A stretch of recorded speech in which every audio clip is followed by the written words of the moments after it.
Meu Deus do céu, não se passaram nem uma semana que eu publiquei meu vídeo respondendo aquele rapaz e no dia seguinte já publicaram um vídeo sobre. Realmente, eu fiquei surpreso que agora eles falaram algo que faz um pouco de sentido. Coisa que eu não esperava muito do André, e eu acho que uma galera aí também não esperava muito não. Mas, porém, entretanto, pelo visto ele pegou um ar com o meu vídeo. Até tirou o stalinista no nome, saca só.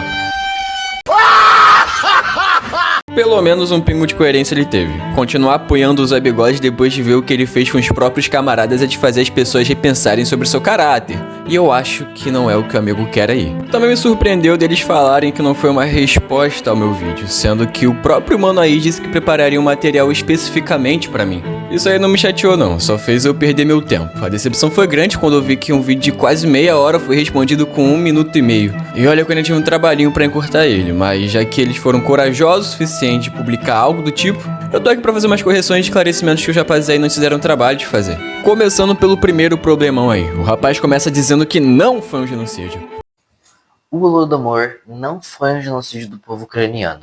E particularmente eu acho que isso não cabe a nós definir se foi ou não foi um genocídio. Como eu disse no outro vídeo, existem autores que não concordam com a tese de genocídio, assim como existem outros que concordam. Então se você procura evidências de que houve um genocídio, tranquilo. Se você procura evidências de que não houve um genocídio, tranquilo também.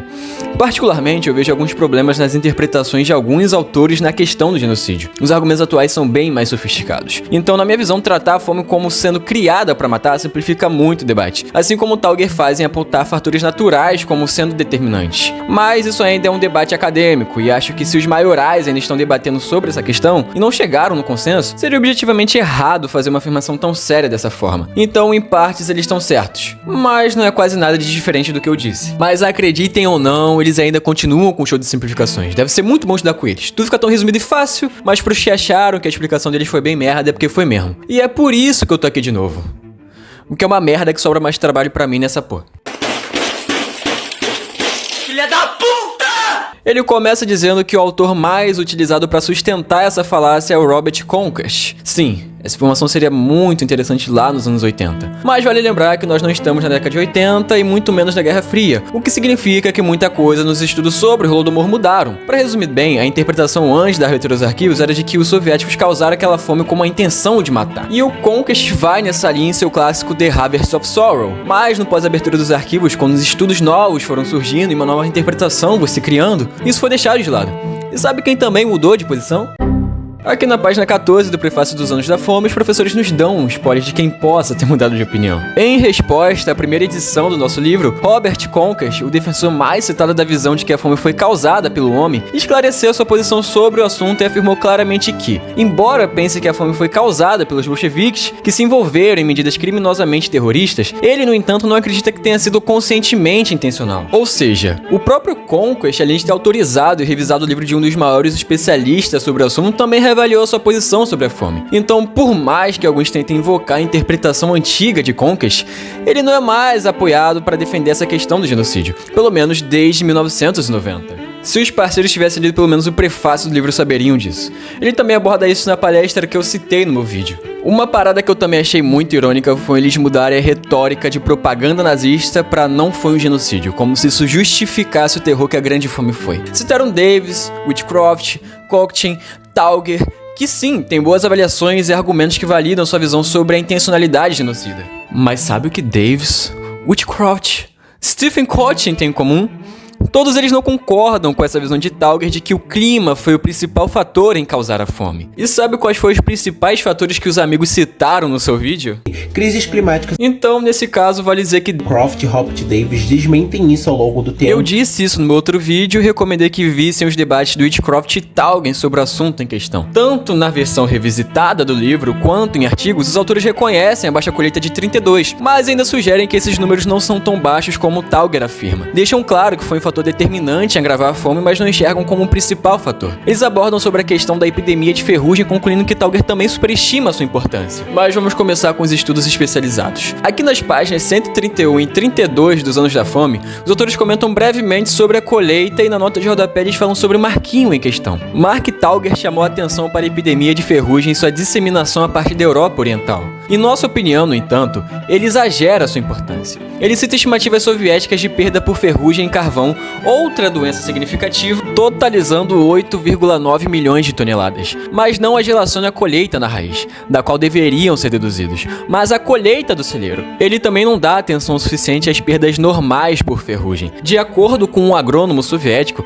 mais grãos foram perdidos devido à ferrugem no bom ano da colheita de 33 do que em 32. 15% do trigo semeado na primavera e no outono foram perdidos em algumas regiões em 32 e 20% do trigo semeado na primavera e 26,5% do trigo semeado no outono de 33. Indo para mais um artigo também do professor Stephen Whitcroft, ele explica os motivos dessa discordância entre ele e Tauger. No artigo sobre continuar a interpretar mal os argumentos, resposta era Mark Tauger, um professor diz que Tauger continua a superestimar muito seus dados de rendimento de 50 milhões, algo que Whitcroft argumenta como sendo baixo, mas não totalmente baixo para criar a crise. Aqui na página 847 é dito que os principais fundamentos pelos quais Davis e Whitcroft criticaram Tauger estão relacionados à sua falha em compreender os diferentes padrões de relatividade que precisam ser aplicados às diferentes avaliações da colheita feitas em anos diferentes. Mas eu vou explicar bem isso aí já já. Continuando aqui na página 848, eles falam que Tauger no início do artigo afirma que Davis e Whitcroft continuam a desacreditar as evidências, mas os professores esclarecem que a metodologia e as conclusões do artigo de Tauger, mostrando que a colheita de 32 foi muito menor que as estimativas dos professores, é errônea. E os professores dizem o seguinte: a maneira como Tauger apresenta esse argumento é bastante enganosa. Então deixe-me explicar claramente qual é a nossa posição. Sim,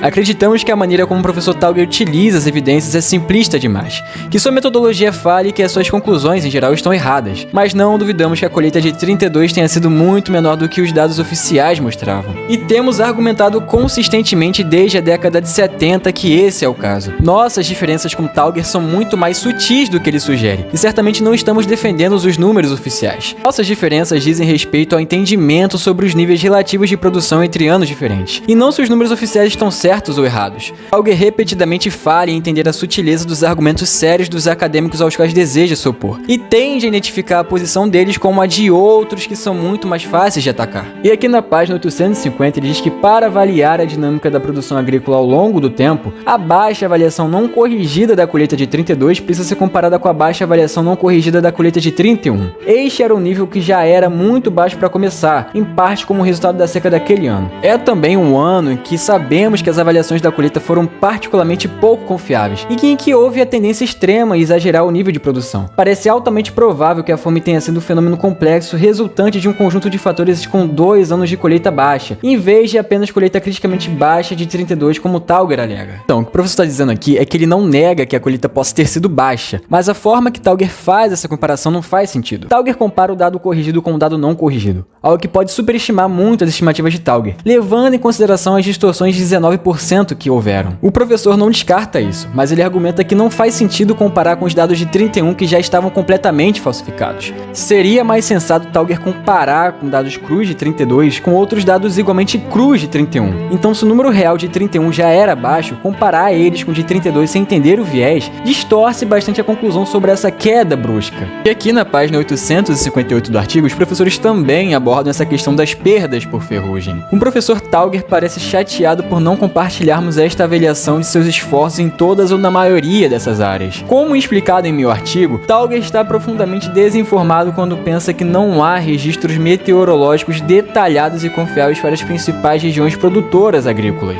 E como ele pensa que não há dados disponíveis, ele deixa de considerar os materiais abundantes disponíveis. Demos crédito a Tauger por chamar a atenção para a epidemia de ferrugem excepcionalmente grave em sua disseminação na Europa Oriental em 32, mas qualificamos isso afirmando que, embora achássemos isso importante e digno de menção, ainda assim sentimos que Tauger havia exagerado sua importância e não havia colocado adequadamente em sua devida perspectiva em relação às perdas biológicas normais. E eles continuam dizendo na página 859 que Davis e Whitcroft viam a fome como sendo causada por um complexo de fatores interativos que incluíam o declínio dos estoques de alimento, incluindo gado, baixos níveis de produção e apodrecimento de grandes quantidades da colheita nas condições úmidas da época. O declínio nos estoques de alimentos dos camponeses foi causado pelos excessos de compras em comparação com os níveis de produção. Foi ligeiramente modificado por reduções das metas e por uma série de empréstimos de alimentos, forragem e sementes, mas em quantidade insuficiente para mudar materialmente a situação. Os níveis de produção de grãos foram influenciados pelo clima, exaustão do solo, o momento das operações de campo, a disponibilidade de forças de tração e fatores humanos, mas todos esses fatores trabalharam dialeticamente, em vez da maneira isolada sugerida por Taugher. E na seção sobre atacar Tia Celia ou ovos acadêmicos reais, na página seguinte, os autores apresentam inúmeras críticas à interpretação que Taugher tem sobre a posição dominante na academia. Taugher afirma que a posição dominante é a de Conquest e outras visões não acadêmicas sobre o assunto. Taugher parece se opor à minha afirmação de que ele prestou um desserviço à profissão ao descrever os defensores de uma interpretação política da fome como uma interpretação acadêmica dominante. No entanto, ele então apresenta uma série de trabalhos não acadêmicos, incluindo o lobby ucraniano sobre o governo dos Estados Unidos e textos populares de história russa atuais, como se fossem motivos para a discordância. É certo que ele também inclui as visões predominantes em estudos de genocídio e livros didáticos sobre civilização mundial, como se devêssemos considerá-las as interpretações acadêmicas dominantes da história soviética.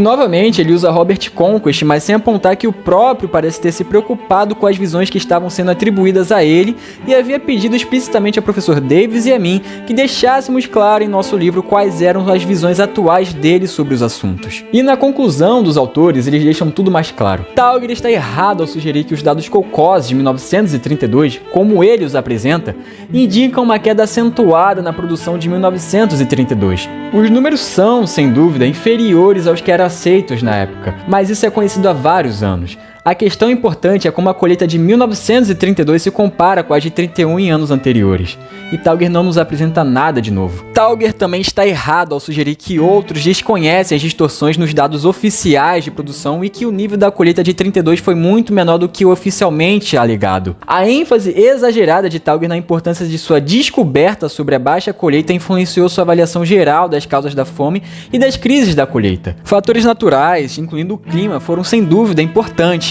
mas foi a combinação desses fatores nas especificidades históricas da política e prática que estavam sendo implementadas que contribuiu para a fome. Sou grato ao professor Taugher por apontar um erro em parte dos cálculos em uma das minhas tabelas, mas esse erro é facilmente corrigido e não afeta materialmente os argumentos substanciais que continuam a apresentar contra as alegações um tanto quanto extremas de Taugher. E partindo para um artigo publicado em 2010, uma explicação da fome soviética de 1931 a 33, fatores políticos e naturais em perspectiva, eles também abordam as problemáticas da tese de Taugher. Aqui na página 116 e 117, os autores dizem que alguns especialistas aceitaram o termo fome provocada pelo homem porque não acreditavam que a fome fosse causada por fatores externos como o clima, mas mesmo assim viam a fome como uma consequência não intencional do declínio agrícola, e descrever a consequência da ineficiência dos Kolkhoz e do cultivo excessivo da terra. Eles também criticam a visão da fome intencional, falando que essa visão floresceu a imaginação do público, mas que essa interpretação política de que a fome foi causada propositalmente nunca foi aceita pelos especialistas em agricultura soviética. Eles dizem que a maioria dos relatos acadêmicos ocidentais sobre a fome soviética de 31 a 33 continuou a descrevê-la como sendo em grande parte causada pelas tentativas excessivas do Estado de obter grãos de um campesinato que estava produzindo significativamente menos grãos do que a autoridade acreditava e desejava. E no parágrafo seguinte, eles também citam Taugher, dizendo que as reavaliações dele apenas prestam grande desserviço à profissão ao descrever os defensores de uma interpretação política como a interpretação acadêmica dominante, mas também confunde ainda mais a situação ao argumentar que a fome foi em grande parte acidental e resultado de fatores naturais. E no último parágrafo da página 120, eles dizem: a política governamental da época baseava-se na extrema ambição e no otimismo endêmico. Houve insensibilidade e negligência criminosa em não declarar a fome e se recusar a solicitar ajuda estrangeira. As autoridades relutavam em admitir seus erros para estrangeiros, para seu povo e até para si mesmos. Isso já é ruim o suficiente por si só. E o autor prossegue dizendo que o fechamento das fronteiras restringindo a entrada de camponeses nas cidades era uma tentativa visível de controlar movimentos não planejados. E cita Terry Martin afirmando que ele forneceu a melhor explicação para as mudanças na política em relação às minorias étnicas da época. Então, aproveitando a citação ao Martin, eu quero fazer uma observação aqui. Dando uma olhada nos comentários do vídeo dos rapazes, eu me deparei com um comentário bem interessante, perguntando por que não há registros de migrações. E a resposta do rapaz foi essa aqui. Na verdade, possuímos registros sim, desde imigrantes alemães fugindo do regime nazi-facho da Alemanha, até operários negros dos Estados Unidos em busca de um lugar menos racista para trabalhar e refugiados políticos. Os documentos estão disponíveis nos arquivos russos. Então tá, vamos na obra do professor Martin, né? The Affirmative Action, uma das maiores e mais importantes sobre a questão étnica dentro do território soviético. Aqui no capítulo 8, Limpeza Étnica e Nações Inimigas, o autor diz: o surgimento da categoria de nação inimiga e a prática da limpeza étnica foram um dos desenvolvimentos mais importantes na política nacionalista soviética de meados da década de 30. Entre 1935 e 1938, pelo menos 9 nacionalidades soviéticas, poloneses, alemães, finlandeses, estonianos, letões, coreanos, chineses, curdos e iranianos foram submetidas à limpeza étnica, isso é, realocação forçada de uma população etnicamente definida para longe de um determinado território. Em 1937 e 38, essas e muitas outras nacionalidades da diáspora foram rotuladas como nações inimigas especificamente alvos de prisão e execução devido apenas à sua identidade étnica. E aqui no artigo As Origens da Limpeza Étnica Soviética, na página 820, o professor mostra esse acolhimento fofo que os soviéticos tinham com os alemães e outros povos durante a Segunda Guerra. A invasão da União Soviética pela Alemanha levou a uma escalada massiva na limpeza étnica soviética. O governo soviético deportou imediatamente 1,2 milhão de cidadãos de origem alemã da Rússia europeia para a Sibéria e a Ásia Central. Após a retirada do exército alemão em 1943 a 44, o Estado soviético deportou toda a sua população tártara da Crimeia, Kalmuk, Chechênia, Ingush, Balcar, Karachay e turca da Mesquita para a Ásia Central sob a acusação de traição coletiva. Meu Deus, quanto nome difícil. Além disso, de 1944 a 53, vários povos armênios, muçulmanos, gregos, búlgaros, armênios da região do Mar Negro e iranianos foram deportados das regiões fronteiriças soviéticas, na Crimeia e na Transcaucásia. Além disso, agora parece que Stalin pode de fato ter planejado a deportação para a Sibéria de toda a população judaica soviética, nos meses anteriores à sua morte em março de 1953. De 12 a 14 milhões de alemães foram expulsos da Europa Oriental, incluindo vários milhões que fugiram em resposta às atrocidades do Exército Vermelho e de vigilantes locais. Em setembro de 1944, a União Soviética e o Comitê Polonês de Lublin assinaram uma série de acordos autorizando uma suposta troca voluntária. Na prática, havia muita coerção da população polonesa que ficava ao leste da linha Curzon e das populações ucranianas, bielorrussas e russas que ficavam ao oeste. E partindo para a página 822, o autor diz: a limpeza étnica soviética não foi acompanhada por assassinato intencional evidente. No entanto, as deportações étnicas sempre incluíram muitas prisões que resultaram em encarceramento em campos de prisioneiros de alta mortalidade. Além disso, as deportações foram realizadas com uma rapidez incrível, o que garantiu que um grande número de indivíduos morresse de exposição, fome e doenças durante e após as deportações, especialmente porque os deportados eram colocados em alojamentos especiais semelhantes a prisões. As nacionalidades da diáspora deportadas no período de 35 a 38 foram alvo de prisões desproporcionais e execuções em massa durante o Grande Terror de 37 a 38, a um grau que, como mostrarei, beirava o genocídio.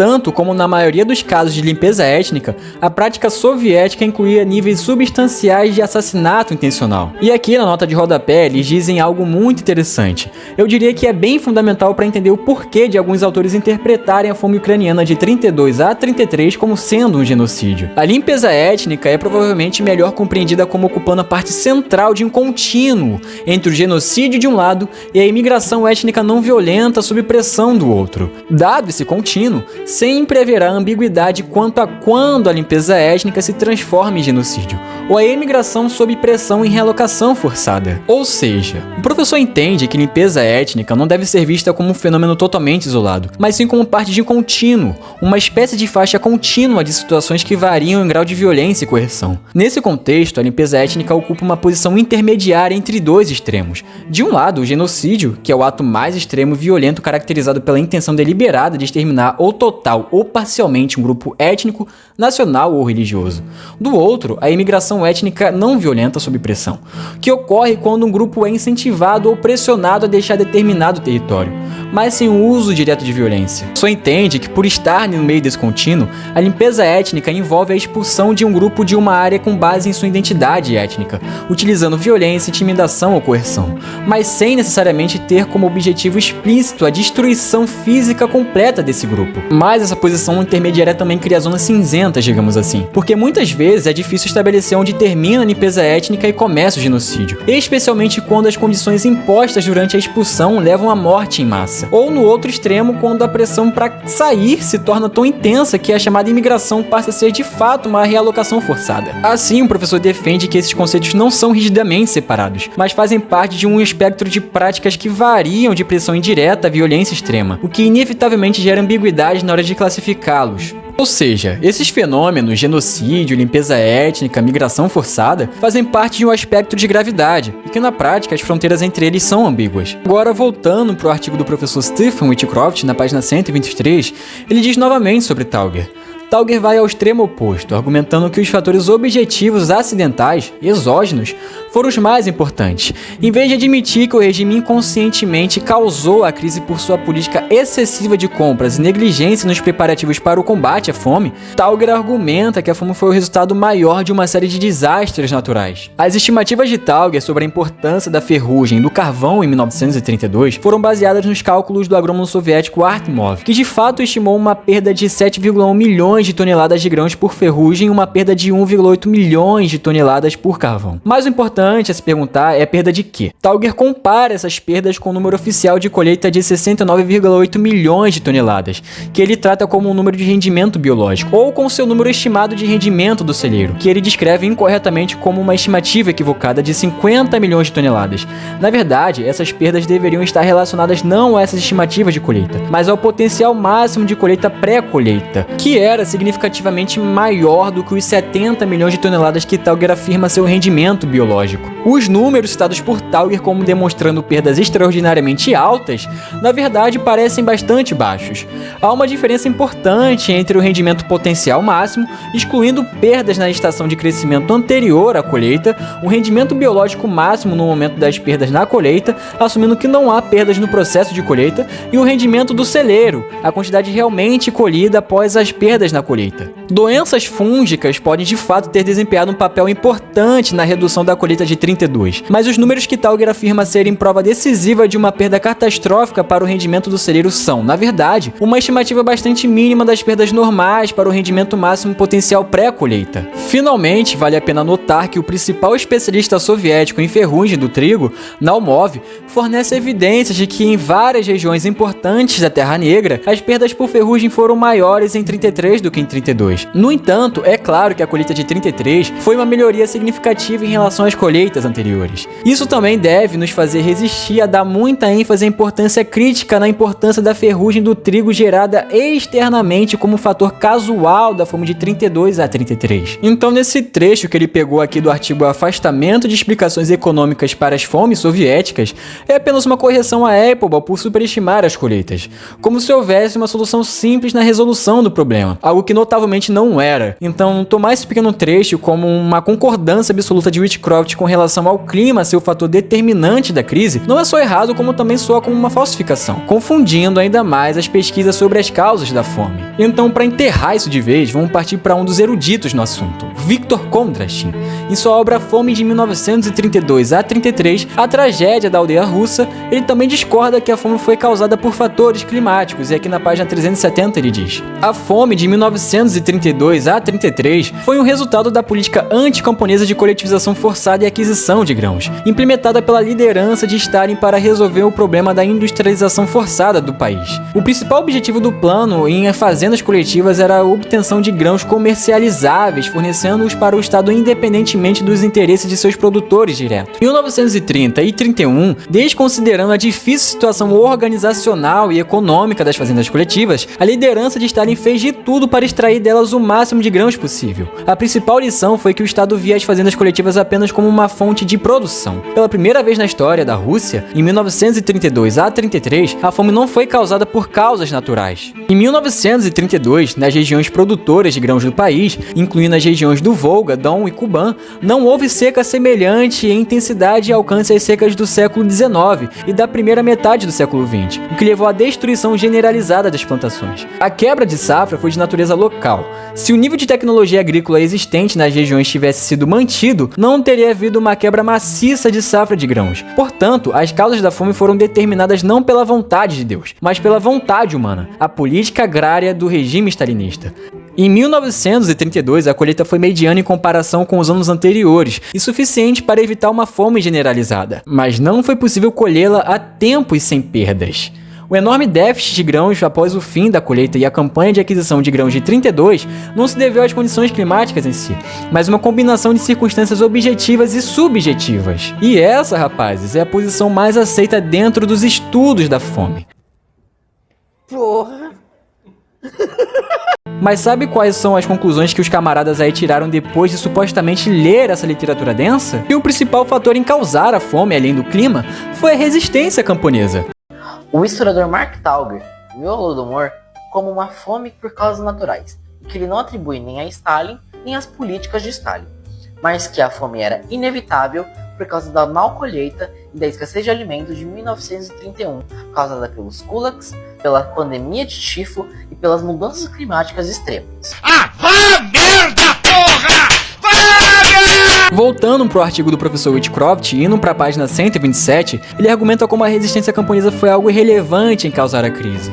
Apesar das alegações de Stalin, ecoadas por Penner, a motivação camponesa foi em grande parte irrelevante para a crise de 32 e 33. Dados os níveis de produção, os níveis de estoque, as suposições que estavam sendo feitas sobre esses níveis e as políticas de aquisições de grãos estavam sendo aplicadas, a crise já estava presente, independentemente do que os camponeses pudessem fazer. O risco era que a redução das semeaduras do inverno de 32 e da primavera de 33 resultasse em um novo desastre na colheita de 33. Era o medo de uma greve contra a colheita de 33 que assombrava a liderança. Não se tratava de uma mentalidade voltada para a destruição genocida do campesinato, embora desconfiasse muito dos camponeses e temesse uma greve camponesa. Eu diria que a ameaça de uma greve camponesa estava mais na mente das autoridades e das suas agências de segurança do que na realidade. A mente das autoridades também estava determinada a percorrer a maior distância com a maior carga possível. Foi uma ambição imprudente que levou as autoridades a ignorar a possibilidade de que sua produção ambiciosa e as metas de aquisição eram, em última análise, irrealizáveis, e isso teria consequências trágicas. Depois disso, alguns podem argumentar que os camponeses aderiram às coletivizações mais do que protestaram contra. Isso tem um pingo de verdade. Então, por mais que houvesse inúmeros protestos contra as coletivizações, não foram todos que protestaram contra. Mas isso não significa que todos concordaram com isso. Aqui na obra A Guerra contra o Campesinato, do professor Danilov, ele diz o seguinte aqui na página 215. A desculaquização rapidamente se tornou um exercício puramente político, voltado menos para categorias econômicas específicas de camponeses do que para líderes de aldeias, elites rurais e qualquer um que ousasse se opor às políticas do regime no campo. A desculaquização tornou-se um instrumento para pacificar o campo e intimidar os camponeses a se juntarem às fazendas coletivas, bem como meio de conter a vasta onda de destruição de propriedades. E partindo para a página 217, ele continua. Os abusos assumiram formas especialmente grosseiras nas aldeias de Mozolovka, Suborovka e outro nome que eu não vou nem ousar em falar.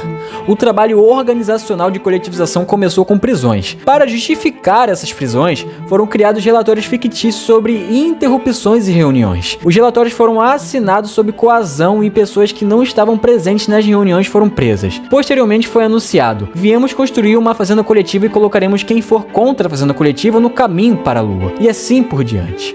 Como resultado, a maioria dos participantes abandonou as reuniões e a minoria restante adotou unanimemente a decisão de ingressar à fazenda coletiva. Após essas resoluções, foram feitas rondas nas famílias, propriedades foram confiscadas e os camponeses foram instruídos a assinar sem questionar uma declaração de que haviam ingressado na fazenda coletiva. Aqueles que não estavam dispostos a assinar foram presos e enviados ao soviete da aldeia. Todos os presos foram mantidos sem que acusações fossem feitas. Os relatórios elaborados pelas brigadas serviriam como material para acusações e para manter os presos sob custódia. Por esses métodos, a coletivização no Raion aumentou de 26% para 82,4% em 10 dias. Além desses outros tipos de conduta arbitrária e distorções citados acima, e de uma série de outras formas, a maioria das áreas tem em comum a falta de qualquer trabalho explicativo abrangente entre os principais segmentos do campesinato. Aqui na obra Camponeses de Stalin, da professora Sheila Fitzpatrick, outra obra fundamental para entender a mentalidade dos camponeses antes e durante os anos de terror, ela diz aqui na página 51. As reuniões eram de fato a essência do processo inicial de coletivização. Como veremos, não havia muito que fosse realmente voluntário na campanha de coletivização no inverno de 29 a 30. No entanto, como em muitas outras situações envolvendo interação comunista com camponeses, os comunistas estavam ansiosos para que as formas de democracia fossem observadas, o que significava que, de um jeito ou de outro, os camponeses tinham que ser persuadidos a assinar o documento de coletivização. Por aí, as reuniões de toda a comunidade da aldeia, exceto os kulaks, que haviam sido declarados inelegíveis para filiação ao kolkhoz, que frequentemente duravam muitas horas e eram realizadas por muitos dias consecutivos. Os comunistas explicavam, imploravam, ameaçavam e gritavam por horas a fio na tentativa de fazer os camponeses votarem a favor do kolkhoz. Os camponeses às vezes ouviam em silêncio e com ceticismo, mas muitas vezes discutiam, levantavam objeções ou tentavam encontrar maneiras de concordar que não os comprometeriam realmente com nada. Às vezes, a evasão claramente se transformava em zombaria dos coletivizadores. Os camponeses às vezes pareciam muito felizes em se inscrever para o kolkhoz, mas desistiam no último minuto. Em uma aldeia, uma brigada de trabalhadores urbanos que veio realizar uma reunião de coletivização ficou satisfeita quando o policial da aldeia trouxe um grupo organizado de 25 camponeses, que vieram cantando canções revolucionárias. Mas na reunião, todos se manifestaram contra a coletivização. Houve muitos exemplos semelhantes de zombaria de funcionários, particularmente de forasteiros das cidades, por camponeses. Em uma aldeia na região de Leningrado, um Skirhud da aldeia aprovou uma série de resoluções de coletivização em impecável forma soviética, exceto que cada declaração era negativa em vez de positiva. Na região de Tagnarog, uma reunião de camponeses pobres e médios votou pelas seguintes resoluções: não nos juntaremos ao kolkhoz, não daremos fundos para as sementes, já que as compras de grãos nos esmagaram, mas saudamos a decisão sobre a coletivização total. Os coletivizadores usaram várias ameaças em seus esforços para induzir os camponeses a se juntarem ao kolkhoz. Uma das mais comuns era sugerir que a alternativa à adesão ao kolkhoz era ser deportado como kulak. Mas acredite ou não, nenhum Tauger acredita que as revoltas camponesas foi um fator importante em formar aquela fome generalizada.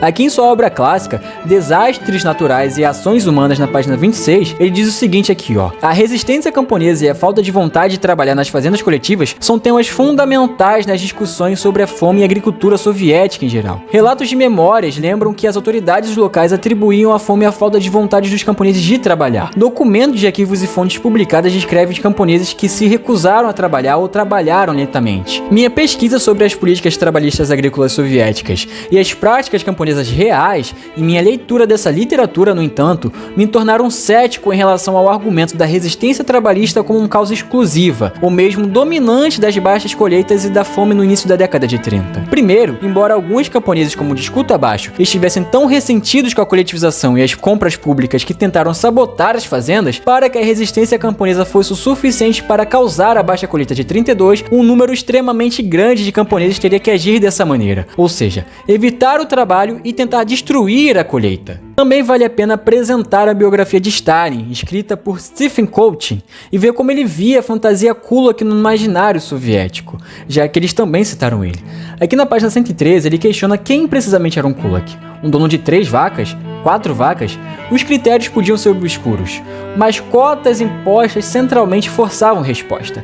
E ele prossegue dizendo que nomear kulaks frequentemente envolvia denunciar preventivamente os outros para se salvar ou acertar velhas contas. Alguns camponeses eram motivados por ressentimentos de guerra de classes, mas as cotas só poderiam ser cumpridas se muitos camponeses médios e pobres fossem repetidamente classificados como kulaks. Aqueles que se recusavam a se juntar aos coletivos tornavam-se kulaks, não importavam quão pobres fossem. A designação de um capanga que tornava qualquer um alvo fácil, e oficiais ambiciosos da polícia secreta excediam suas cotas. Então seria errado afirmar, com base na bibliografia que os mesmos selecionaram, que a resistência camponesa foi um fator determinante em gerar aquele terror que foi os anos da fome. E aproveitando esse gancho, esses dias eu me deparei com esse comentário aqui, onde ele diz que a coletividade já era algo dentro da cultura camponesa, citando um antigo sistema de redistribuição, o MIR. Mas vale lembrar que existiam diferenças substanciais entre o MIR e os cocós, uma vez que o MIR, na percepção dos camponeses, eles tinham mais autonomia enquanto os cocós eram impostos e controlados pelo Estado. Mas para explicar isso brevemente, vamos para a obra do professor Bob Davis,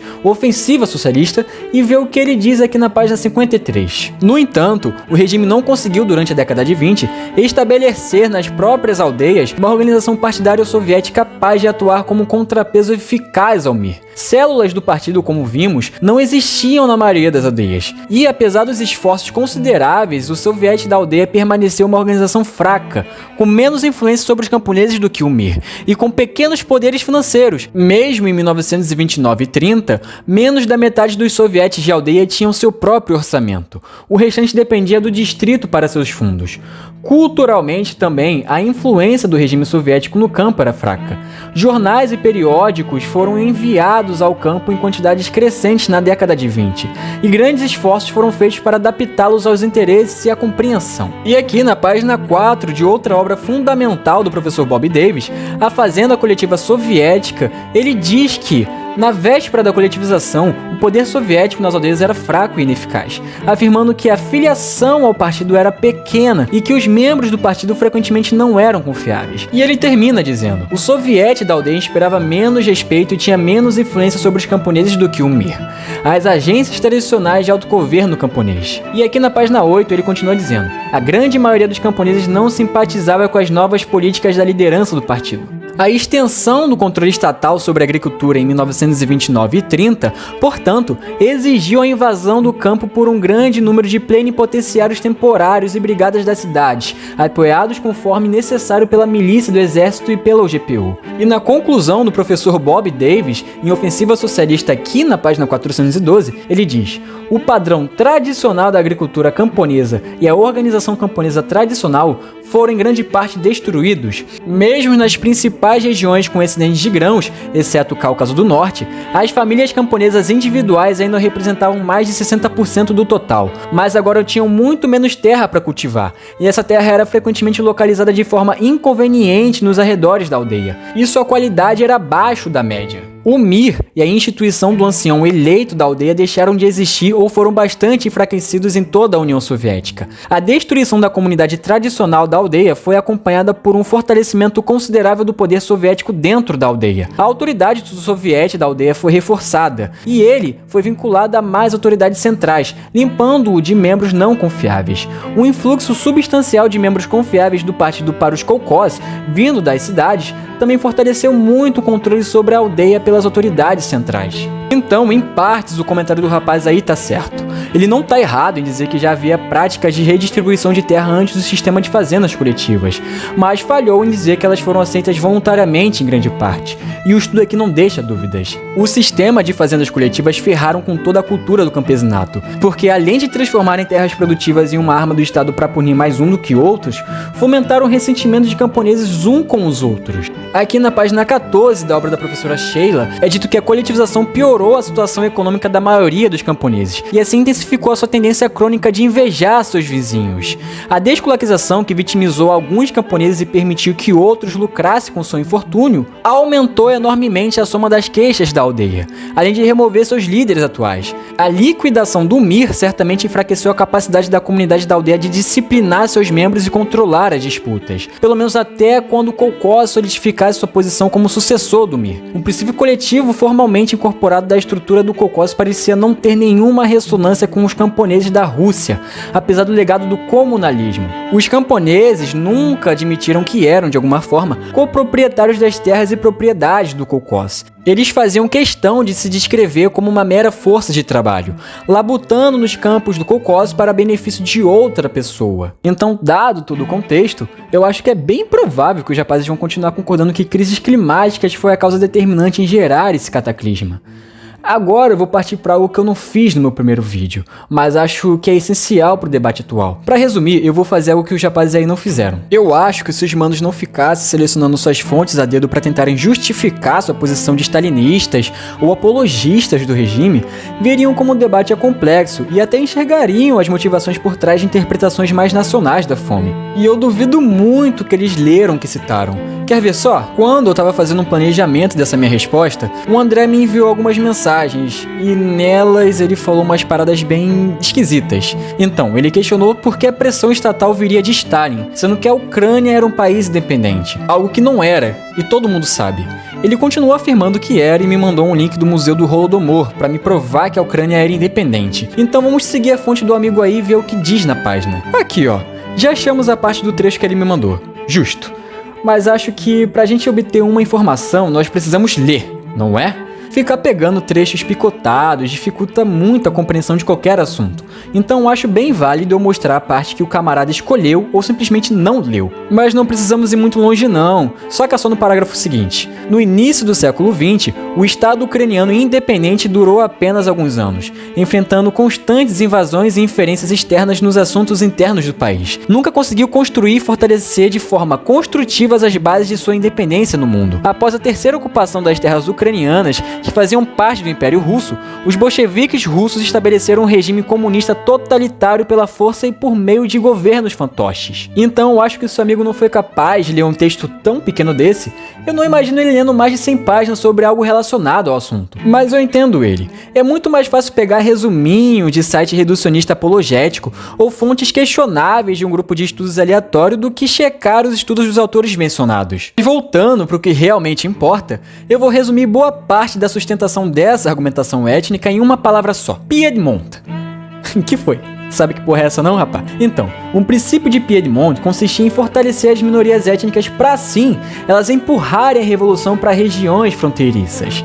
Então, esse princípio já existente no período de Lenin consistia na alfabetização, escolarização e inserir essas minorias étnicas em cargos porque dessa forma elas iriam alavancando a revolução de forma gradual e genuína. Bom, era o que eles achavam, né? Então, o professor Martin, na sua obra The Affirmative Action, explica aqui na página 274. Na década de 1920, a liderança soviética depositou grandes esperanças no princípio de Piedmont, a crença de que laços étnicos transfronteiriços poderiam ser explorados para projetar a influência soviética em estados vizinhos. O princípio do Piedmont não era a justificativa principal da Korenizatsiya, ou da formação de territórios nacionais. Desarmar e impedir o crescimento do nacionalismo dentro da União Soviética era um principal objetivo, mas foi um fator importante que fortaleceu o compromisso da liderança com a Korenizatsiya em todas as suas regiões fronteiriças. Mas esses princípios tiveram o efeito oposto. Quanto mais eles davam educação e cargos públicos a essas minorias étnicas, mais elas se rebelavam contra as coletivizações, e o professor Martin explica isso aqui a partir da página 211. Essa crença surgiu à medida que a luta política em torno da Korenizatsiya nas repúblicas nacionais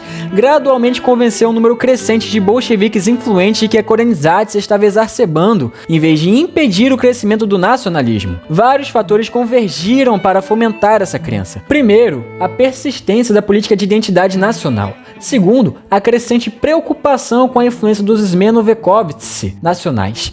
Terceiro, a crescente preocupação de que os laços transfronteiriços estivessem sendo usados em detrimento da União Soviética em vez de seu benefício. Quarto, a persistência da questão russa. E quinto, a crescente centralização que acompanhou a ofensiva socialista. Esses princípios foram revertidos no período stalinista, mais especificamente quando a fome estava em seu ápice, e as autoridades atribuíram a resistência dos camponeses à política de ucranização. O professor Martin, mesmo acreditando que a fome não foi um ato intencional de genocídio, visando especificamente a nação ucraniana, ele diz que é igualmente falso afirmar que a nacionalidade não desempenhou um papel significativo na fome. Ele cita o decreto do Politburo de 14 de dezembro, dizendo que este formalizou essa interpretação nacional e autorizou um terror das nacionalidades adicional contra a Ucrânia e o Kuban, e um decreto do Politburo em 15 de dezembro, que aboliu formalmente a ucranização em toda a República da Rússia. E para dar um contexto para vocês, eu vou ler os documentos aqui na íntegra.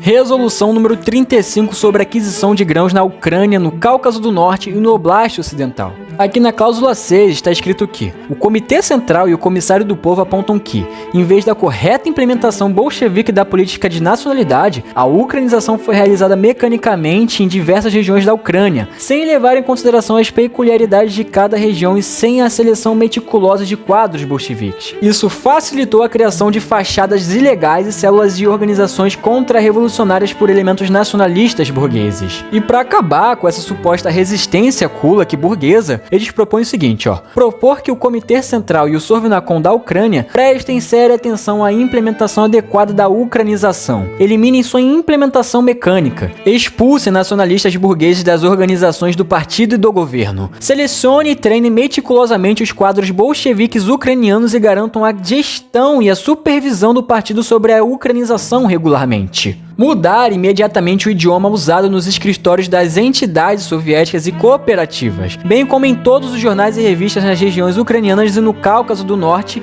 de ucraniano para russo, explicando que o russo é mais compreensível para os moradores do Kuban. Além disso, preparar-se para mudar o idioma de ensino nas escolas para o russo até o outono. O Comitê Central e o Comitê Central do Partido Comunista da Ucrânia ordenam que os comitês regionais do partido e do executivo investiguem imediatamente os funcionários nas escolas das regiões ucranianas. E essas diretivas são as maiores evidências que fortalecem o lado que apoia que houve uma perseguição de caráter nacional apenas na Ucrânia e contra ucranianos. Aqui no artigo do professor André Graziosi, ele diz na página 471, quando as políticas de indigenação foram acusadas de alimentar o nacionalismo, veio em um decreto sobre o endurecimento das coletas de grãos, que assim uniu o social e o nacional na tentativa de romper tanto o campo ucraniano quanto o comunismo nacional ucraniano. Sobre a responsabilidade pessoal dos camaradas Kozyol e Chubar, deverão concluir totalmente o plano de aquisição de grãos e sementes de girassol até o final de janeiro de 33. E na resolução 15 de dezembro, se concretiza o que o professor Martin disse sobre a reversão total da Korenizácia. Os bolcheviques e o Conselho dos Comissários do Povo condenam firmemente as declarações e sugestões feitas por camaradas ucranianos individuais sobre a ucranização obrigatória de áreas inteiras da União Soviética. Por exemplo, a região do Extremo Oriente, a Ásia Central, a região central da Terra Negra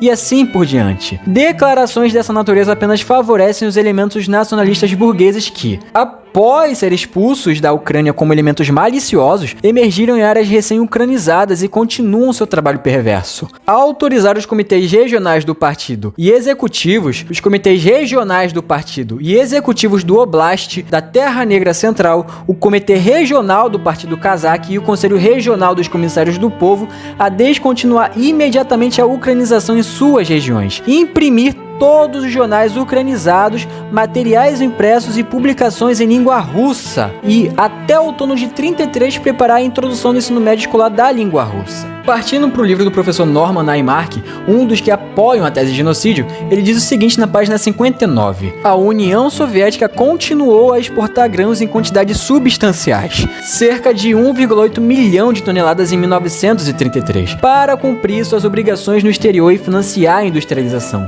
Houve revoltas e greves por comida nas cidades durante a primavera de 32. Stalin e seus tenentes decidiram que alimentariam as cidades e os trabalhadores, mas não a classe ucraniana e os inimigos nacionais do campo. Alguns estudiosos notaram que as autoridades soviéticas realmente conseguiram um alívio da fome para a Ucrânia em decisões fragmentadas do Politburo, e que as exportações de grãos foram reduzidas substancialmente no início de 33. Mas esse alívio foi muito pouco, muito tarde. Milhões já haviam morrido e milhares de outras mortes se seguiriam. Mas eu vou aproveitar e tocar em outro tópico também relevante: a fome no Cazaquistão. Essa discussão sobre se é um genocídio ou não acaba deixando de lado outros aspectos importantes da fome e como elas tiveram proporções diferentes em outros locais. Aqui na página 14 da obra da professora Sarah Cameron, Fome, Violência e a Formação do Cazaquistão Soviético, ela explica quais foram os fatores importantes que determinaram aquela tragédia no Cazaquistão. A política oficial de sedentarização de Moscou não foi uma das principais causas da fome do Cazaquistão. O regime dedicou poucos recursos ao programa oficial de sedentarização, e o programa rapidamente rapidamente naufragou. Mas as pesadas compras de carne e grãos que acompanharam a coletivização realizaram o que a política oficial de sanitarização não conseguiu, forçando os cazaques a abandonar a vida nômade devido à miséria total e absoluta. Assim que a fome começou no inverno de 30 e 31, outros fatores se tornaram importantes na crise, incluindo uma seca no verão de 31, que amplificou os efeitos do empobrecimento dos cazaques. Stalin pretendia causar a fome cazaque?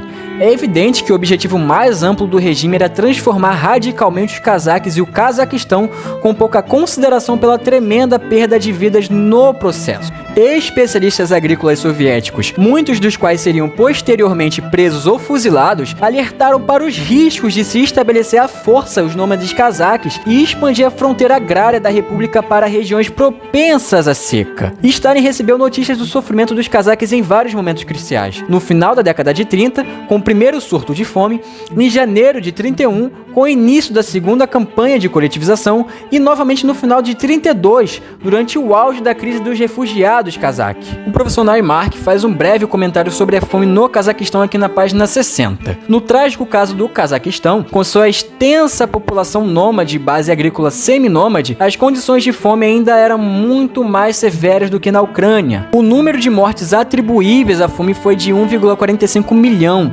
cerca de 38% da população total do Cazaquistão, o maior percentual de mortes entre todas as outras nacionalidades da União Soviética. Aqui, a vergonhosa negligência de Moscou em relação aos efeitos negativos de ter destruído a economia nômade dos Cazaquistão, com sua política compulsória de sedentarização, foi a principal causa da fome, em vez de qualquer ação propositalmente assassina por parte do governo.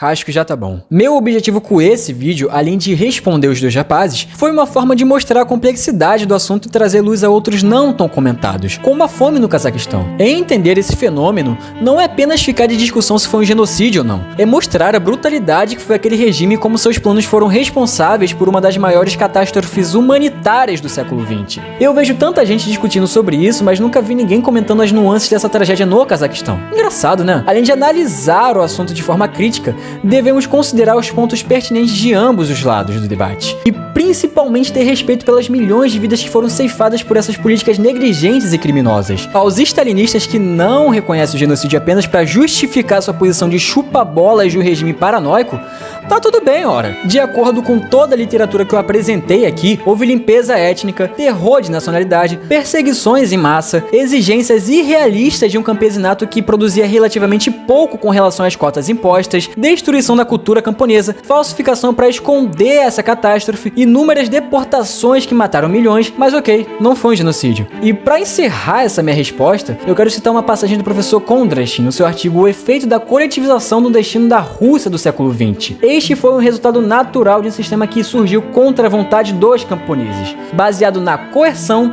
voltado apenas para o cumprimento de tarefas estatais que mal levavam em conta os interesses dos trabalhadores. E que nunca nos esqueçamos desse terror inconsequente que destruiu a vida de milhões de pessoas.